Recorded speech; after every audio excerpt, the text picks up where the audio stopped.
Oh, indeed. Is it true that you've acquired a house? If so, I'd be interested in living with you. Unexpectedly, my mother-in-law started uttering such an absurd proposition over the phone. She must have caught wind of our recent home purchase from my husband. I could discern my sister-in-law's amused chuckles in the background. Does she believe her laughter can go unnoticed? Honestly, I have no desire to reside with my mother-in-law and the others. I thought my husband shared the same sentiment. However, the fact that they've been informed about our new house. Could it be that they're assuming we'll be living together? The idea that my beloved husband might be in cahoots with them fills me with a bit of apprehension. Yet, I have no intention of yielding to their wishes. Are they trying to manipulate me? If that's their game, I'll reverse the roles. Reflecting on all my past tribulations, I pledged revenge against them. I am Kate Thompson, 30 years old, working as an ordinary employee at a major financial corporation. I married my husband Joe 3 years ago, and though we don't have children yet, there's a valid reason for that. A decision we both took seriously. Joe and I are fully committed to our careers, toiling daily with the aim of advancing. Once our professional lives stabilize, we plan to build our own home and create a stable environment for raising children. We've agreed to revisit the topic of having kids once our careers settle down. This was a decision we made earnestly, sharing our genuine feelings and thoughts. We do aspire to have children eventually, and now, as we prepare for that, I find myself recalling all my past struggles. Then one day, I successfully executed a well-planned project at work, and my promotion was officially confirmed. While my salary was already sufficient, the promotion brought even more comfort to our lives. On the other hand, Joe, although not promoted, received a substantial salary increase due to his years of service. With both our incomes on the rise, I felt it was time to turn our long-held dream into reality. So I broached the topic with Joe. Joe, I want to talk to you. Over the past year, both of us have had stable incomes. I think it might be time to consider getting our own home. What do you think? Oh, is it time already? From his excited voice, I could tell Joe was thrilled. Actually, I've been thinking about it too, but since I haven't been promoted yet, I felt a bit hesitant to bring it up. Don't worry about that. It's not like only one of us needs to earn money. I was thinking it might be okay to build our home in my name. Really?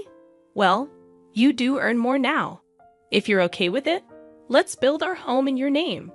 All right, let's proceed with that. Let's go see some model houses on our next day off. Sounds great. Let's go. We shouldn't miss this opportunity. I really feel grateful for choosing Joe at times like this, as we share the same values. The following week, we made an appointment to view model homes as planned. We looked at various types of houses, expanding our vision for our own home. On weekends, we began creating simple floor plans together, researching online. During a recent visit to a construction company, they suggested that instead of leaving everything to them, it's better if we create our own image for a more satisfying home. So Joe and I started building that image. However, neither of us has much knowledge of architecture or design. Even with research, it takes time to put it into practice. While taking breaks, we continued working, and then the doorbell rang. I thought it was a delivery, but when I opened the door, my mother-in-law was standing there. Unexpectedly, Mother, what brings you here so suddenly like this? My mother-in-law sometimes visits our place without notice. She glared at me and, without a word, took off her shoes and went into the house on her own. I'm here, Joe. Mom, what's up? Surprised by his mother's call, Joe showed a startled reaction. Did you have some business around here? To Joe's question, his mother looked a bit perplexed. Yes, I told Kate about it over the phone a little while ago, but it seems Joe didn't know. I see. Maybe Kate forgot to tell me. Seems like it.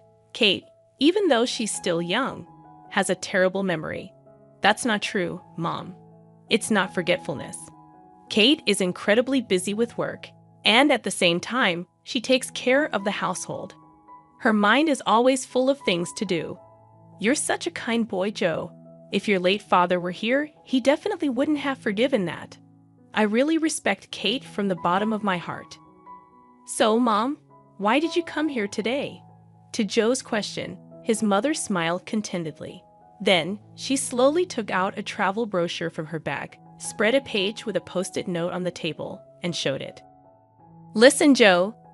I've always wanted to go to Niagara Falls. Won't you take me, please? My mother-in-law began to say such things excitedly out of the blue. Caught off guard by the sudden request, both Joe and I were left staring at her, mouths agape. My mother-in-law, relentless, kept pressing Joe, who was clearly flustered. Come on, Joe, you agree, right? Think of it as a way to show filial piety. Wait a minute, Mom. I'm in trouble if you suddenly say you want to go on a trip, though you can come too. Actually, I was thinking of going with Claire, but if Joe wants to go, I'm delighted to turn it into a family trip. Claire is Joe's sister. What are you talking about? Kate is here, and I can't get time off from work. But it's strange for me to pay for a trip for you and my sister, right? Not strange at all. Spending money for the family is a wonderful thing, don't you think so, Kate? Suddenly turning to me, my mother-in-law sought my agreement. Though shaken, I firmly expressed my opinion to her. Well, using one's own money for family isn't bad, but I think imposing it on others is different. What do you mean by that? Are you saying I'm trying to extort travel expenses from Joe? I didn't mean to say it in such a harsh way, but listening to you, it sounded like you just wanted us to pay for the trip, Kate. That's terrible. I had no such intention, but you're making me out to be the villain in front of Joe. I'm so shocked. That's not. I didn't mean to call you a villain. I just answered honestly to what was asked. Okay, no need for excuses, Kate. Why are you so heartless? You must not like me, do you? My mother-in-law, visibly upset, glared at me with icy cold eyes. It always turns out like this when she comes over. She always finds some reason to demand money and then squanders it with Claire, Joe's sister. Spending money for the family sounds nice, but what my mother-in-law does is practically extortion. The situation is entirely different when Joe gives them money out of kindness. No matter that they're family, I never really liked Joe's brazen mother and sister. According to Joe, his mother and sister became so selfish after his father passed away. Joe's father died when he was in high school, and since then, they have lived as a trio. While his strict father was alive, he watched over the finances. But with his departure, there was no one to stop them, and they even freely spent the life insurance money. Also, since Claire works part-time, not as a full-time employee, her salary is low, and their life is always on the edge. So this is why she regularly visits our house, making excuses like life is tough, or I want to relax and travel somewhere to extort money from Joe. Before marrying Joe, it seemed he was at the mercy of his mother and her demands after his father's death. A sense of dependence for being cared for by his mother had bound Joe. However, since marrying me, Joe seems to be gradually realizing their true nature. Even when repeatedly asked for money, recently he's been trying hard to refuse. For Joe, that's quite a growth. Moreover, he has recently become able to speak back firmly to his mother. To my mother-in-law's spiteful words like, "You don't like me, do you?" Or "Why should I for such an uncharming daughter-in-law?" Joe responded clearly. "Just because you're my mother doesn't mean you can speak badly of Kate. Didn't Kate just answer what you asked her, Mom? You're taking Kate's side. What are you talking about?" "I think you're in the wrong here, Mom. That's so unfair. Surely Kate must have poisoned your mind against me. Poor thing, you were such a kind child before we got married." "I'm telling you that's not it. I'm saying this because I think so." Joe's firm response surprised my mother-in-law, who was not used to being talked back to like that. With a frustrated look, biting her lower lip, she said, "Fine," and left. "Kate, I'm sorry. I'd always make you feel uncomfortable." "No, it's okay. You stood up for us this time. Once we build our own home, we'll be further away. Let's not interact with Mom and them." "Then yeah, that would be a relief. If you're okay with it, Joe, I'm grateful." The place we are considering for our new home is quite far from our current apartment, improving the convenience to both of our workplaces.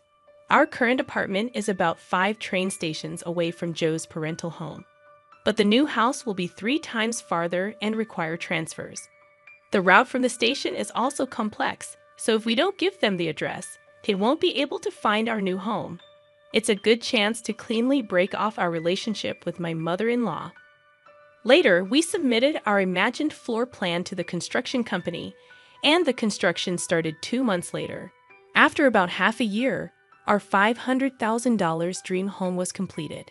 We managed to squeeze some time from our busy work schedules to pack a few days before the move. I received a call from my mother-in-law on my smartphone. Busy packing. I turned on the speaker and answered the phone. "Hello," I said, and my mother-in-law started speaking in an unusually high-pitched voice. "Kate, when are you moving? You bought a house, right? I want to live with you." Suddenly, on the phone, my mother-in-law began to say such an outrageous thing. She must have heard about our new home purchase from Joe. I could hear Claire, my sister-in-law, chuckling in the background. "That's great. We can make Kate work for us every day. Mom, you came up with a good idea." Do they think their words aren't reaching me? It's clear they plan to piggyback on our move. I imagine them planning to use me for an easy life. Honestly, I have no intention of living with them. I thought Joe felt the same, but telling them about the new house. Could it be that they're assuming we'll live together? The thought that my beloved Joe might be in league with them fills me with a bit of fear. But I have no intention of letting them have their way. They're probably trying to use me, right? If that's the case, I'll turn it around and use them. I told them the date of our move. Then my mother-in-law and Claire said, "We'll come to the apartment in the afternoon on that day. Take us with you in the car, and arrange the movers for us too." They hung up after making their demands. But of course, I have no intention of complying.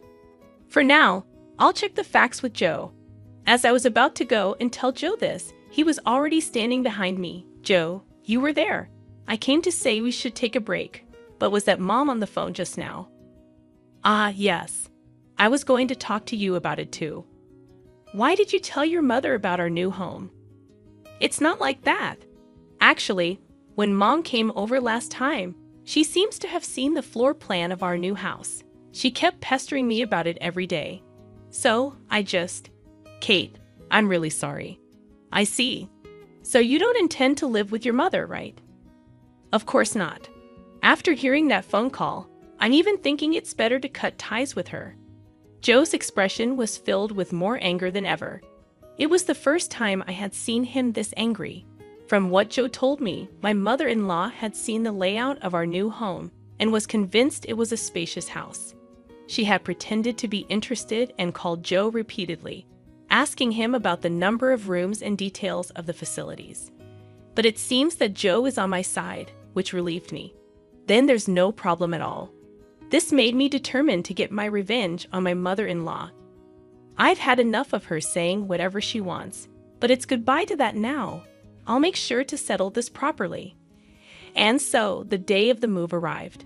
Joe and I had the movers transport our things in the morning and headed to our new home in our car. By the time we finished moving everything, it was already past 1:00 p.m., checking our phones while taking a break. We saw dozens of missed calls from my mother-in-law.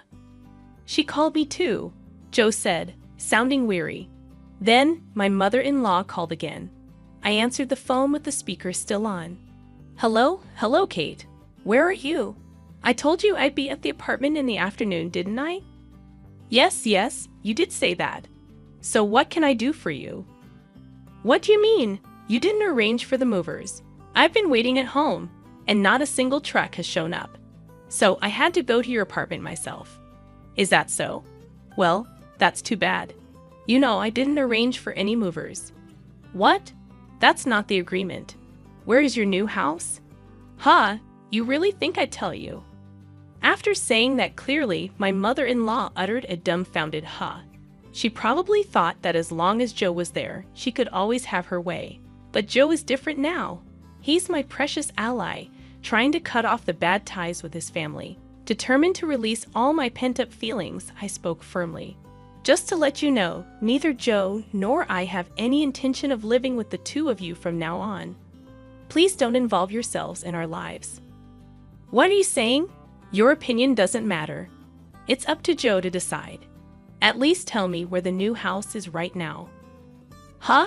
How are you going to get here without even knowing the address? This house is in my name. I have the right to decide who lives here. If you two just barge in, it's trespassing, and I'll sue you right away. What? Trespassing? How rude to say that about your husband's family.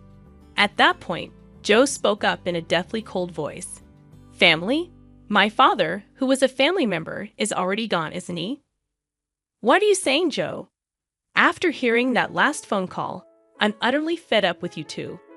Just having a blood relation with you is embarrassing. From now on, my family is only Dad and Kate. I no longer consider you two as my family.